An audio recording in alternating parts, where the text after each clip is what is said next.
योजना थी मेरी ना, जनसमूह के सामने गिरफ्तार नहीं करने की स्थिति बनी किसी को।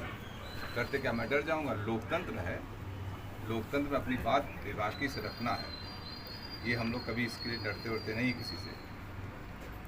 सब नाजायज उनकी पार्टी का भी देखिए, अमेठी बदले, बस्ती बदले, बनारस बदले, आजमगढ़ बदले, तमाम जिलों में बदल दिया उन्होंने टिकट। कहीं नहीं। ये बताइए हमें क्या गरज पड़ी? हमारी वजह से बसपा चर्चा में, मैं बसपा की वजह से चर्चा में। बसपा की और कोई सीट चर्चा में है? 80 सीट में 79 सीटों पर लड़, बता जी किसी सीट पर चर्चा हो बसपा की? नाजायज आरोप न लगाएं। यहाँ इसलिए लगा रहे हैं कि जनता को जवाब नहीं दे पाएंगे, इसलिए मेरे ऊपर आरोप लगा रहे हैं। क्या इसका मतलब टिकट काटा गया है? बिल्कुल काटा गया है। मुझे तो पहले से ही अनुमान था। मैंने अपनी पत्नी से कहा था कि अंत तक आपका टिकट बचा रह जाए, बहुत बड़ी उपलब्धि रहेगी। गलत हुआ, आहत हैं हमारी पत्नी। मुझे कोई बहुत ऐसा नहीं कि बहुत आश्चर्यजनक घटना है। मैं पहले भी 3 बार मेरे साथ ऐसी घटना घट चुकी है। मेरी पत्नी के लिए पहली घटना थी, श्री कला जी के लिए वो आहत थे। सारा ठीक रहा था कि दबाव में ये वो ऐसा। बहुजन समाज पार्टी मुझे बहुत कायदे से जानती है, और ख़ास तौर से बहुजन समाज पार्टी की जब सरकार रही, बहन जी जब मुख्यमंत्री रही 2002 में, तब भी मुझे 1 साल जेल रखा गया हम लोगों को। 10-12 मुकदमे ला दे के। तब तो हम लोगों ने कोई कम, मेरी माता जी का निधन भी हुआ था उस समय। हम लोग तो कहीं कंप्रोमाइज नहीं किए ना।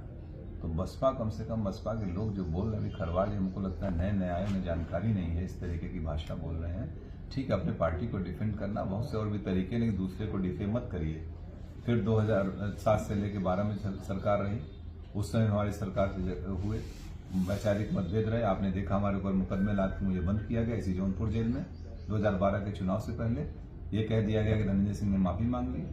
हमने कहा ना कोई गलती किया ना कोई माफी मांगे। हमारी भारतीय परंपरा, अगर शरीर भी टच हो जाता है हम लोग कहते बेटा सॉरी यार, कोई इसकी क्षमा मांग लेते हैं। एक अफवाह और, लेकिन जब तक गलती नहीं होती तब तक कोई वो नहीं होता है। और लोकतंत्र के सब जुमले नहीं, तब भी हम लोग उसको किए थे। और हमारे, आपको ख्याल होगा 2011 में मुझे जौनपुर आने से रोका गया, धारा 144 लगाई गई थी। लेकिन मैं आया, क्या मैं दबाव डर गया था क्या पुलिस के उस समय की सरकार, तत्कालीन सरकार से? और अभी आप लोगों के सामने 2020 में तमाम आरोप, ऐसे अफवाहें चल रही थी ना, बाई इलेक्शन लड़े थे कि नहीं हम लड़े थे, प्रदेश में क्या लोग लड़ रहे थे इंडिपेंडेंट। तो इस तरीके की फर्जी बातें न बोले। बहुजन समाज पार्टी भी देखिए, अमेठी टिकट काटा, बस्ती काटा, आजमगढ़ काटा, बनारस काटा, एक दिन दो दिन पहले। तो ये इनका हो सकता है कोई इनकी कार्यशैली हो, कोई अपना हो। तो आप अपना काम करिए, जो करना है ठीक है, लेकिन लोगों को गुमराह मत करिए। 2024 के लिए क्या बचा है? अभी निर्णय होंगे 2-3 दिन में लोगों के साथ बैठ के। जो हमारे तमाम पुराने साथी हैं, बहुत बड़े बड़े सब सहयोगी हैं, जो हमारे ब्लॉक के हैं, ब्लॉक प्रमुख, पूर्व ब्लॉक प्रमुख, बहुत से जिला पंचायत सदस्य हमारे हैं, पुराने साथी, सब लोग बैठ के एक निर्णय लेंगे। तय किया जाएगा, जो उचित होगा वही। झुकाव है कि जब तक हम लोगों के राय मशवरा नहीं कर लेंगे तब तक कोई निर्णय नहीं लेंगे। करेंगे बगैर हम लोगों के सहमति, जिसको हम लोग चाहेंगे वही यहाँ से सांसद जाएगा, ये भी तय है। इसके अलावा नहीं, किसी से कोई वार्ता नहीं। हाँ, मैं भी सुना कि कह रहे थे कि बहन जी से मेरी वार्ता हुई। मेरी बहन जी से जब मैं MP था 2000 आखिरी वार्ता उनसे फोन पे मेरी 2013 में है। आज तक, और इस टिकट में ना मेरा कोई लेना न देना। मैं जेल में था, आप लोगों को मालूम है।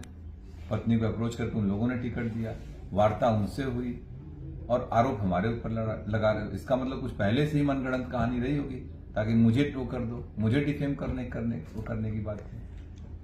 कोई खेल समझ में आ रहा है क्या? कुछ तो होगा, लग रहा है कुछ डिफेम। हमको जिस तरीके से बयान दिए गए वो मुझे डिफेम करने के लिए कुछ होगी बात इन लोगों की। चारा नहीं छोड़ा। हाँ बिल्कुल, अगर चूंकि हमने इस पे किया था नामांकन, इंडिपेंडेंट के लिए आपको 10 प्रस्तावक चाहिए होते हैं। आज हमारे पर्चे खारिज हो जाएंगे। खैर, मैं एक बात और बता दूं, अगर मैं चुनाव लड़ रहा होता तो मैं जरूर एक इंडिपेंडेंट नॉमिनेशन भी करके रखता, या मैं इंडिपेंडेंट रहता ही, मुझे नहीं जाना पड़ता कहीं, और हम लोग चुनाव लड़ते। भविष्य में क्या कोई मुझे नहीं, मेरा तो नहीं लगता है कभी। राजनीतिक संभावना को, लेकिन मुझे नहीं लगता, क्योंकि इतनी बार धोखा खाने के बाद फिर कहाँ आदमी वो करता है। अब किसे समर्थन कर सकते हैं आप? ये भविष्य का सवाल है। मैंने अभी कहा कि अभी हम अपने सारे लोगों के साथ बैठेंगे, जिम्मेदार साथियों का, यही नहीं पूरे जौनपुर, पूरे दोनों हमारी लोकसभा, सभी जनपद के सभी लोगों के साथ हम लोग बैठेंगे। जनपद में कम से कम हम लोगों के 2, 2.5, 3, 4 लाख लोग अपने हैं, जहां हम लोग चाहेंगे वहां मत करेंगे। ये सबसे बसपा मुश्किल के बैठ के लोग बाद ये अब संकेत आपको धोखेबाज काटे को चर्चा है, इतनी माइक लगा कोई पूछने गया कहीं? खाली जौनपुर की वजह से ना, जौनपुर की वजह से चर्चा में, धनंजय सिंह की वजह से बसपा चर्चा में, बसपा की वजह से धनंजय सिंह चर्चा में नहीं है। प्रणाम।